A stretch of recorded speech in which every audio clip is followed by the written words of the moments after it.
ga wannan addu'ar an kawo Allahumma rabbas samawati wa rabbal ardi wa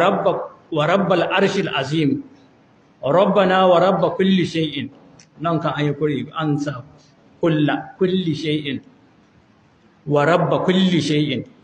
faliqal habbi wan nawa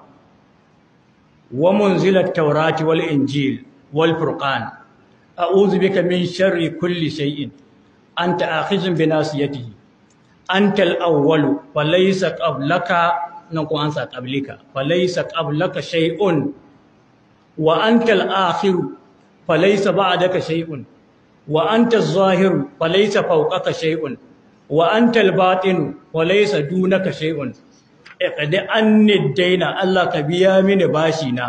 وأغنني كودا تدني من الفقر دغ تلوتي to shikenan kai ban kwana da talauci insha Allah ta'ala kai yawaita idan goma na ƙarshen nan ka rike dan nan ma ka haddace kila ka ci gaba da yi ko duk alkhairin da kake nema na duniya da lahira yana ciki kuma ka je ka gwada zaka iya tashi cikin musamman cikin dare yanzu lokacin da Allah ke karba addu'a ko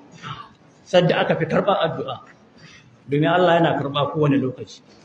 sai ka karanta wannan addu'ar ko kuma ka samu kai sallah ka gabatar da wani aiki na alkhairi an gane sannan ya zamanto yinin ka dan yi kokari alkhairin ka ya dan fi na kullun yawa dan abincin da kake ci kai kadai ka raba shi biyu ka samu wani mai bukata ka bashi ya ci wasu ayyuka na alkhairi duk dai kayi su to sai ka samu kai sallolin nan na tarawih cikin dare ko tahajjud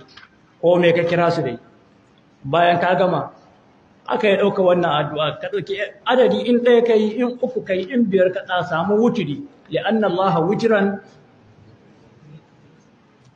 Allah witrun yuhibbul witra ko li'anna Allah